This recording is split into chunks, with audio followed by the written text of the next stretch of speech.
देखिए, निश्चित रूप से जो पश्चिम बंगाल में चुनाव है और आपका जो है आसाम में चुनाव है, ये चीजें उनको टारगेट करके तो की ही जा रही हैं, इसमें तो कोई शक वाली बात नहीं है। लेकिन आप ये मान के चलिए कि ये बीजेपी के हिंदू राष्ट्र का एजेंडा है। जो हिंदू राष्ट्र का जो एजेंडा है उसके लिए ये बहुत ही महत्वपूर्ण कदम है जिसे बीजेपी निश्चित रूप से उठाएगी। ये कोरोना काल की वजह से जो रुक गया थोड़ा सा, अन्यथा तो वो पहले ही उन्होंने वो कर दिया था, पर जबरदस्त तरीके से जो उसका विरोध हुआ, उस विरोध की वजह से वो आगे कदम नहीं उठा पाए और फिर ये कोरोना काल हो गया तो ये सब टल गया। अब कोरोना काल का संकट भी है, संकट तो कोरोना का है, अभी भी है, लेकिन अनलॉक जो हो गया, लॉकडाउन जो खुल गया, उसकी वजह से अब जो स्थिति है ये उसको लागू करने में लगे हुए हैं। और ये जो आपका एनपीआर है ये इसलिए महत्वपूर्ण है, इसको आप यूं समझिए, मैंने पहले भी बार बार कहा है कि एनपीआर जो है वो एनआरसी का पहला कदम है और ये सरकार अपने डॉक्यूमेंट्स में भी इस बात को कहती है कि एनपीआर एनआरसी का पहला कदम है। तो जो पहला कदम है यानी कि एनपीआर के आधार पर ही एनआरसी होगा और एनआरसी के लिए लोग, जो सरकार के लोग हैं, वो आपके घर नहीं आएंगे, एनपीआर रजिस्टर तैयार करेंगे, उसी के आधार पर एनआरसी करेंगे। तो ये जो इतना महत्वपूर्ण कदम है इसे वो कभी भूलने वाले नहीं है कि एनआरसी करना, सीए, एनपीआर, एनआरसी, ये सब कुछ उनके हिंदू एजेंडे के तहत है बीजेपी के। तो ये चुनाव के दौरान, क्योंकि एक मामले में आप जरूर समझें कि बीजेपी की राजनीतिक रणनीति और कूटनीति जो है वो वाकई में बड़ी जबरदस्त है। कब किस मुद्दे को कब उठाना है, कितनी गंभीरता से उठाना है, ये वो बहुत जबरदस्त तरीके से तय करते हैं। और अब जैसे आप देखें कि बिहार चुनाव के दौरान ही उस जो जेपी नड्डा वहां गए हुए थे बंगाल में, वहां उन्होंने कहा था कि भाई एनपीआर और एनआरसी और सीएए आपको मिलेगा जरूर, ये लागू होगा जरूर, सरकार जैसी होगा इसको कदम उठाएगी। अब उन्होंने तो उस समय कहा, और अब चुनाव आ रहे हैं नेक्स्ट ईयर, जो अगले साल 2021 में चुनाव आने वाले हैं, मई के आसपास में चुनाव होंगे वहां पे उसमें पश्चिम बंगाल में और असम में।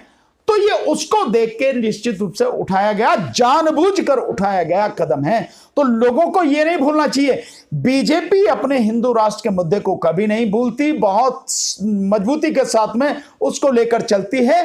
तो हम लोगों को, ये सभी देशवासियों को इस बात के लिए तैयार रहना चाहिए, सजग रहना चाहिए कि वो सो नहीं गए हैं। तुम बेशक सो जाओ, बीजेपी वाले, आरएसएस वाले सोते नहीं, अपने एजेंडे को लागू करने के लिए लगातार जगे रहते हैं और काम करते हैं। अच्छा, इस रिपोर्ट में ये भी क्या है, कहा गया तो गुप्त दरवाजे से जो है तैयार किया जा रहा है, ना किसी को बताया जा रहा है। इसका वजह ये तो नहीं है, जैसे पहली बार इन्होंने बताया था तो एक बहुत बड़ा आंदोलन देखने को मिला था पूरे भारत में, और भारत की जो आलोचना हुई थी, भारत के साथ साथ विश्व में भी बहुत बुरी आलोचना हुई थी मोदी सरकार को। निश्चित रूप से वो एक बहुत बड़ा कारण है, क्योंकि आप देखेंगे कि वो जो आंदोलन हुआ, जिसके लिए शाहीन बाग एक प्रतीक बन गया और पूरे देश में आंदोलन हुआ, और आंदोलन इतना जबरदस्त था कि आप कल्पना नहीं कर सकते हैं।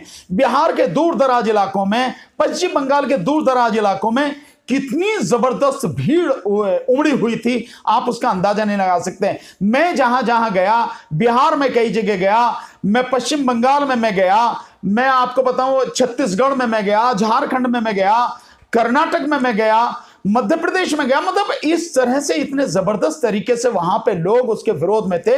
आंदोलन कम से कम जो है, मतलब 500-700 जगह पे आंदोलन उसका चल रहा था। बिहार में ही 300-400 जगह पर आंदोलन था, एक एक जिले में, किशनगंज में ही करीब 22 जगह पर आंदोलन चल रहा था, अकेले किशनगंज जिले में। तो आप उसका अंदाजा लगा सकते हैं कितना जबरदस्त विरोध था।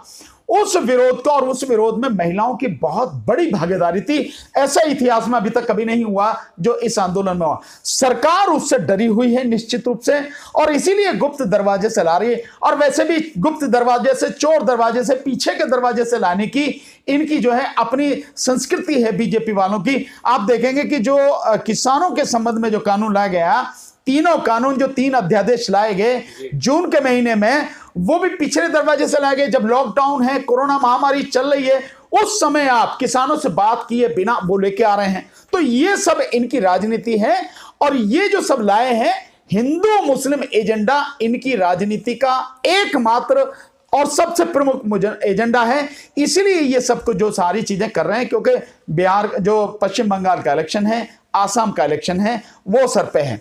और एक चीज यही नहीं, आप देखेंगे कि वो लव जिहाद भी कर रहे हैं। लव जिहाद, क्योंकि ये हिंदू मुस्लिम का एजेंडा है भाई। धर्म के आधार पर, जाति के आधार पर और सांप्रदायिकता के आधार पर, हिंदू मुस्लिम के आधार पर इनकी राजनीति चलती है। तो उसके लिए ये लव जिहाद भी ला रहे हैं। ये लव जिहाद की कहानी भी यहीं शुरू हुई जब लास्ट फेज में किशनगंज वगैरह, इसमें जो आप सीमांचल का इलाका है, इसमें जब चुनाव हो रहा था तो उत्तर प्रदेश के मुख्यमंत्री ने यह लव जिहाद का मसला कहा कि हम कानून लाएंगे इसके लिए। भाई बिहार का चुनाव हो रहा, तुम उत्तर प्रदेश के लव जिहाद यहां कहां से लेके आ रहे हो? तो ये सब कुछ सोची समझी रणनीति के तहत होता है। और अब कर्नाटक की सरकार कह रही है, मध्य प्रदेश सरकार उस पर कानून लाना चाह रही है। तो लव जिहाद हो, चाहे किसी भी तरह से हिंदू मुस्लिम हो, उस सब को लेके ये सब अपनी राजनीति करते हैं। अच्छा, लव जिहाद की बात करें, लव जिहाद में जो मुख्यमंत्री जो है योगी आदित्यनाथ, उन्होंने सिर्फ ये भी कहा था कि कानून के साथ साथ हम ऐसा कानून लाएंगे कि राम नाम सत्य कर देंगे। एक मुख्यमंत्री ऐसी बात कैसा लगता है आपको? नहीं, निश्चित रूप से ये बिल्कुल ठीक नहीं है। और पर मुख्यमंत्री की आज की बात क्या कर रहे हैं आप? मुख्यमंत्री ने तो पहले भी कहा था, जो उनकी ठोको नीति वाली क्या है, जो सब क्या है, आप एनकाउंटर को खुलेआम बढ़ावा दे रहे हैं। एक मुख्यमंत्री जो सबसे ज्यादा जिम्मेदार व्यक्ति इस प्रदेश, किसी भी प्रदेश का होता है, जिसकी बहुत बड़ी जिम्मेदारी होती है, और वो एक किसी जाति विशेष का नहीं होता, किसी धर्म विशेष का नहीं होता, किसी संप्रदाय का नहीं होता। लेकिन मुख्यमंत्री जिस तरह से व्यवहार कर रहे हैं, साफ है कि वो हिंदू वाली बात कर रहे हैं, बाकी उनकी नजर में कोई नहीं है। तो उनका ये कहना कि हम उसका राम नाम सत्य हो जाएगा, ये हम उसको ठोको नीति, ये निश्चित रूप से उनको शोभा नहीं देता, ये उनकी गरिमा के अनुरूप नहीं है। लेकिन अगर जब उनका एजेंडा ही है तो आप क्या कर सकते हैं, उनके मुंह से यही निकलेगा। पर मेरा जनता से कहना है, इन सारी चीजों को समझते हुए आपको सही काम करना है और किसी के उकसावे में आके कोई काम नहीं करना है। अच्छा, आप भी बहुत मुखर रहे हैं एनआरपी सीए आंदोलन में। तो जिस तरीके से उस कोरोना काल में जो सीए आंदोलन में बैठे हुए थे, उनको लोगों की गिरफ्तारी हुई, बड़े पैमाने पर गिरफ्तारी हुई, डराया गया, और फिर से अब सरकार जो है ये कानून जो है लाने वाली, एनपीआर का शेड्यूल तैयार हो चुका है। तो क्या लगता है, भारत में फिर से एक बड़ा आंदोलन हो सकता है? बट देखिए, मैं तो मानता हूं कि हो नहीं सकता, निश्चित रूप से होगा। क्योंकि ये मसला जो है, ये किसी एक व्यक्ति का मसला नहीं है, ये देश की जनता से जुड़ा हुआ मसला है। लगभग आप सीधे सीधे कहो कि इससे 100 करोड़ के लगभग लोग सीधे सीधे प्रभावित होते हैं। 135 करोड़ की आबादी में से 100 करोड़ लोग सीधे सीधे इस मसले से जो है, इस मसले से प्रभावित होते हैं। तो ये उनका मुद्दा है, इसलिए निश्चित रूप से आंदोलन होगा। पर आंदोलन किस तरह से हो, इसको भी हमें सोचने समझने की जरूरत है। ये आंदोलन हिंदू मुस्लिम का आंदोलन नहीं है, ये आंदोलन किसी धर्म जाति विशेष का आंदोलन नहीं है, इसको सांप्रदायिक रंग नहीं देना है। ये आंदोलन देश का आंदोलन है, देश की जनता का आंदोलन है।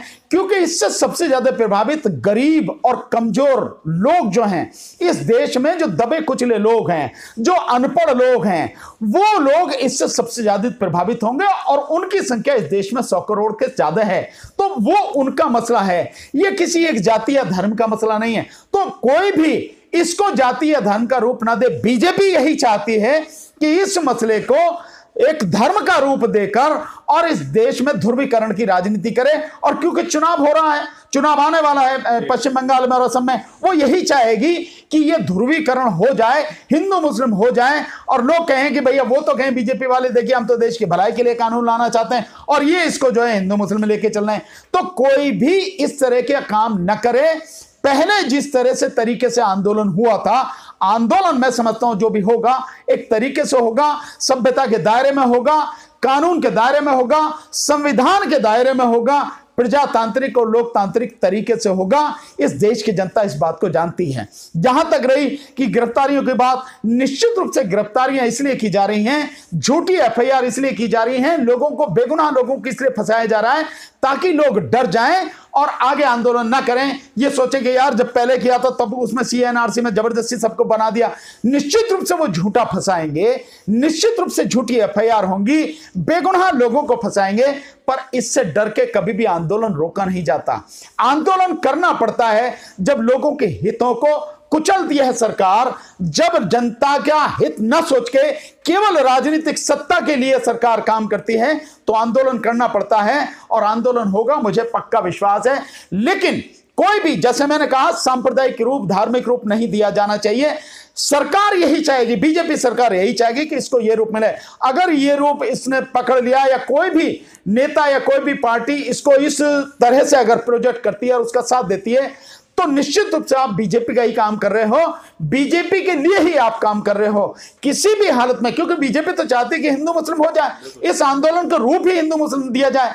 अगर ऐसा रूप गया तो आंदोलन चलने से पहले ही समझ लीजिए कि अब वो खत्म हो जाएगा। इसलिए आंदोलन तो होगा निश्चित रूप से, और हमारी सबकी कोशिश ये रहेगी कि क्योंकि ये जनता का आंदोलन है, गरीब का आंदोलन है, दबे कुचले लोगों का आंदोलन है, जिनके पास संसाधन नहीं है, जिनके पास शिक्षा नहीं है, जिनके पास कोई रोजगार नहीं है, उनके लिए यह सबसे बड़ी मुसीबत बनने वाला है। और एनपीआर, क्योंकि एनआरसी का पहला कदम है, और एनआरसी का मतलब आपकी नागरिकता खतरे में है, तो आंदोलन तो होगा ही होगा। अच्छा, लास्ट सवाल, आप कह रहे हैं आंदोलन होगा, क्या लगता है कि अब फिर से शाहीन बाग बनेगा? लेकिन सुप्रीम कोर्ट ने कड़ी हिदायत दी है कि कोई भी सार्वजनिक जगह पर कोई भी भारतवासी प्रदर्शन नहीं कर सकता। तो क्या लगता है इस आंदोलन में शाहीन बाग फिर से देखने को मिलेगा? देखिए, हर आंदोलन की अपनी खूबी होती है, हर आंदोलन के अपने प्रतीक होते हैं, अपने तरीके होते हैं। निश्चित रूप से शाहीन बाग वाला जो है वो इस आंदोलन के लिए एक प्रतीक बन गया था, बहुत जबरदस्त प्रेरणा स्रोत बन गया था।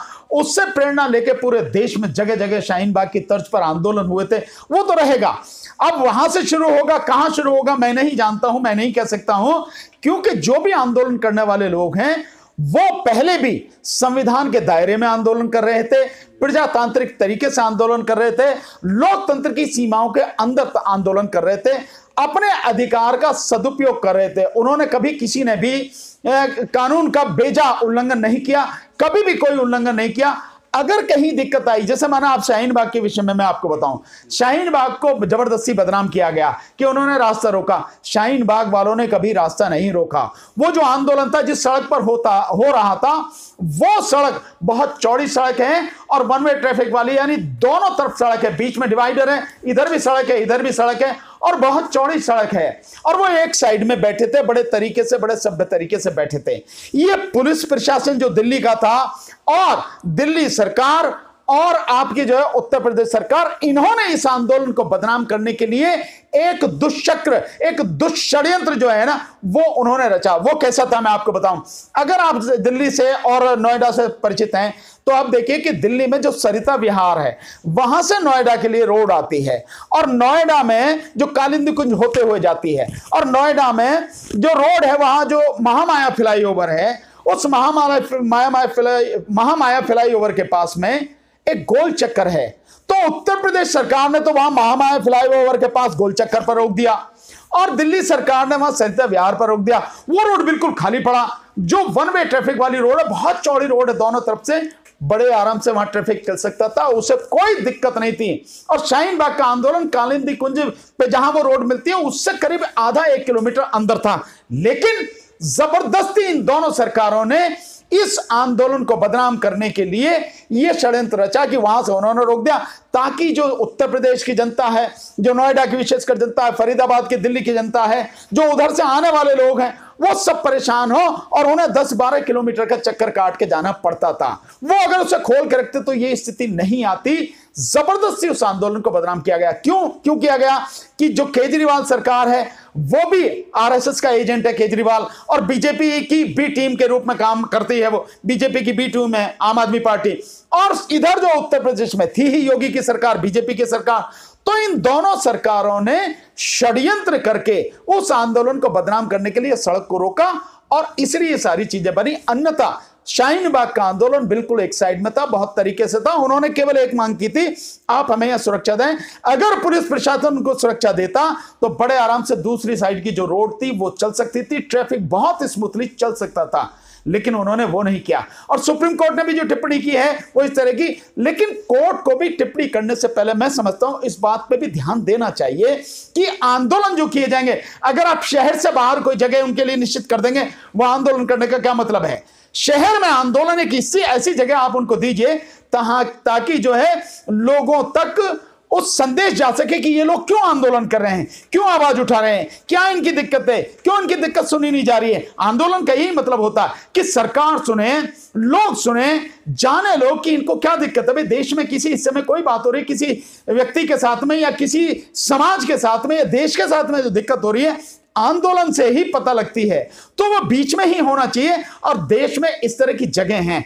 पहले जो आप समझिए कि जो बोट क्लब था दिल्ली में, वो था, उसको बंद कर दिया आपने। जंतर मंतर को बंद कर दिया आपने। रामलीला मैदान में अगर आंदोलन कोई करता है तो 1 लाख रुपए उसके लिए चाहिए, उसकी परमिशन लेनी पड़ती है एमसीडी से। पहले परमिशन लो, फिर पुलिस उसको परमिशन देगी, पुलिस ने रद्द कर दी तो एमसीडी की भी रद्द हो गई, और पैसे वहां जो जमा करने पड़ते हैं 1 लाख से ज्यादा का वो खर्चा हो जाता। तो आंदोलन करने के लिए 1 लाख जाकर अपने ही देश में सरकार की गलत नीतियों के खिलाफ आंदोलन, उसके लिए 1-1.25 लाख रुपए खर्च करेगा पहले, तब जाके आंदोलन करेगा। ये कहां तक न्यायपूर्ण है, ये भी कोर्ट को और सभी को सोचना चाहिए। धन्यवाद। Press the bell icon on the YouTube app and never miss another update.